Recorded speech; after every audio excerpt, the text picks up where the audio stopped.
Ini adalah kisah yang mungkin sulit dipercaya. Sebuah kejadian yang terdengar tidak masuk akal, tetapi menjadi pelajaran berharga bagi kita semua. Namun sebelum kita mulai kisah ini, jangan lupa untuk like dan subscribe agar kalian tidak ketinggalan cerita menarik lainnya. Di sebuah kampung terpencil di pedalaman Kalimantan, hiduplah seorang pria kaya raya bernama Pak Rahmat. Ia bukan orang sembarangan, pemilik perkebunan kelapa sawit yang luas, tambang batu bara yang menghasilkan miliaran rupiah setiap bulan, serta berbagai bisnis lain yang membuatnya dijuluki sebagai orang terkaya di kampung. Namun, di balik kekayaannya yang melimpah, Pak Rahmat terkenal sebagai orang yang sombong, angkuh, dan sangat kikir. Baginya, harta adalah segalanya, dan ia percaya bahwa dirinya berhasil karena kerja kerasnya sendiri, bukan karena bantuan siapapun, apalagi Tuhan. Rumah Pak Rahmat adalah yang paling megah di kampung. Dibangun dengan bahan-bahan mahal, dikelilingi pagar tinggi, dan dijaga oleh satpam 24 jam. Berbeda dengan warga lain yang hidup sederhana, rumahnya dipenuhi barang-barang mewah, dari perabotan emas, mobil sport, hingga koleksi jam tangan ratusan juta rupiah. Tapi meskipun kaya raya, ia tidak pernah mau berbagi. Saat ada warga yang datang meminta bantuan, ia selalu menolak dengan alasan mereka harus bekerja keras sendiri. Jangan malas. Kalau mau kaya, kerja yang benar. Jangan cuma berharap belas kasihan orang lain, katanya dengan angkuh. Pernah suatu hari, masjid di kampungnya hampir roboh. Para warga berkumpul dan meminta Pak Rahmat menyumbang sedikit dari hartanya untuk merenovasi tempat ibadah tersebut. Namun, apa jawabannya? Kenapa aku harus buang-buang uang untuk masjid?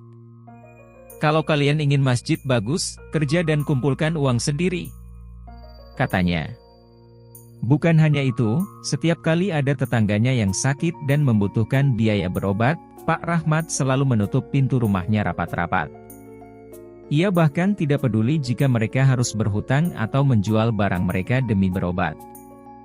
Di kampung itu, ada seorang ustaz tua bernama Ustaz Hamzah. Ia sering mengingatkan Pak Rahmat agar tidak terlalu sombong dengan hartanya dan agar mau membantu sesama. Pak Rahmat, harta itu hanya titipan. Allah bisa mengambilnya kapan saja jika kita tidak menggunakannya dengan baik. Nasihat Ustaz Hamzah. Tapi Pak Rahmat hanya tertawa mendengar nasihat itu. Hahaha. Ustaz, aku jadi kaya bukan karena doa atau sedekah, tapi karena kerja keras. Kalau Allah mau mengambil hartaku, kenapa sampai sekarang aku tetap kaya? Katanya dengan angkuh.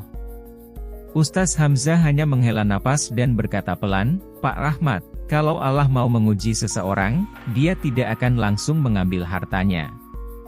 Kadang, dia biarkan seseorang semakin kaya, semakin sombong, lalu, tiba-tiba datang azab yang tidak disangka. Namun, kata-kata itu diabaikan begitu saja oleh Pak Rahmat. Suatu hari, seorang rekan bisnisnya yang bernama Pak Johan datang berkunjung. Ia baru saja pulang dari umroh, dan ia bercerita bahwa setelah pulang dari Tanah Suci, bisnisnya semakin lancar dan kekayaannya bertambah berkali-kali lipat. Pak Rahmat yang selama ini jarang sekali ke masjid dan bahkan tidak pernah sholat, tiba-tiba tertarik. Jadi kalau kita pergi ke Makkah, rezeki bisa bertambah? Tanyanya penuh antusias. Pak Johan mengangguk. Banyak orang kaya yang setelah pergi ke Tanah Suci, bisnisnya makin sukses. Mungkin karena berkah dari Allah, kata Pak Johan. Pak Rahmat berpikir keras. Ia tidak peduli soal ibadah, tapi kalau pergi ke Makkah bisa membuatnya semakin kaya, kenapa tidak mencobanya?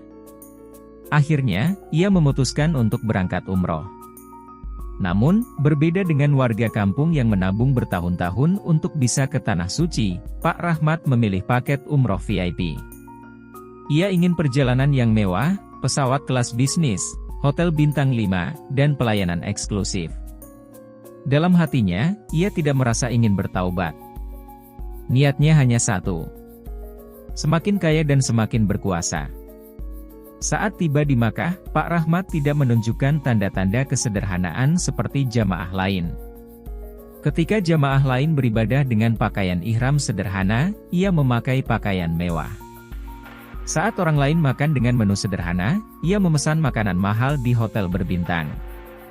Bahkan, saat orang-orang sibuk berdoa memohon ampunan, ia malah berbicara soal bisnis dengan rekan-rekannya. Hatinya tetap keras. Ia tidak peduli dengan ibadah, hanya berpikir bagaimana caranya agar setelah pulang dari Makkah, bisnisnya semakin besar.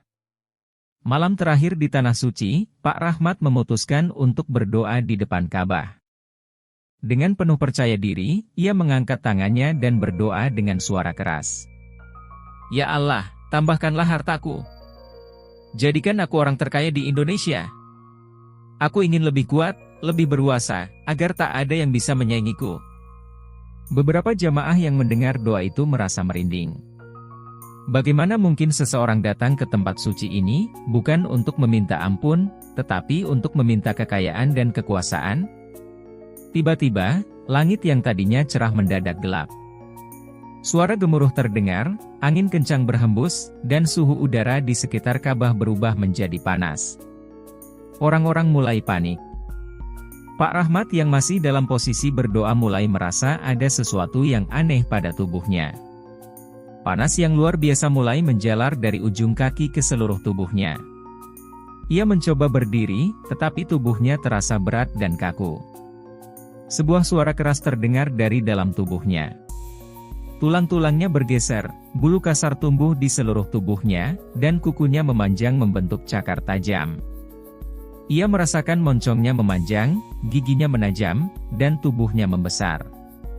Dalam hitungan detik, Pak Rahmat berubah menjadi seekor harimau besar. Jamaah yang melihat kejadian itu langsung berlarian. Para petugas keamanan terpaku, tak percaya dengan apa yang mereka saksikan. Harimau itu mengaum keras, mencoba berbicara, tetapi suara yang keluar hanyalah geraman liar. Ia melompat, berlari tak tentu arah, mencoba mencari jalan keluar dari Masjidil Haram. Namun, kemanapun ia pergi, orang-orang mengusirnya dengan batu dan tongkat. Akhirnya, ia menerobos keluar dan berlari menuju padang pasir yang luas. Sejak saat itu, tak ada yang tahu kemana harimau itu pergi. Beberapa orang percaya bahwa ia masih berkeliaran di gurun, terkutuk selamanya sebagai binatang buas. Yang lain berkata bahwa ia telah binasa, dihapuskan dari muka bumi sebagai peringatan bagi manusia. Kisah Pak Rahmat menjadi pengingat bagi semua orang bahwa harta dan kekuasaan bukanlah segalanya. Jika seseorang hanya mengejar dunia tanpa peduli pada sesama, maka azab Allah bisa datang kapan saja. Harta hanyalah titipan. Tidak peduli seberapa kaya seseorang, pada akhirnya, yang akan dibawa hanyalah amal dan perbuatan. Maka, sebelum terlambat, gunakan harta untuk kebaikan, jangan biarkan kesombongan menguasai hati.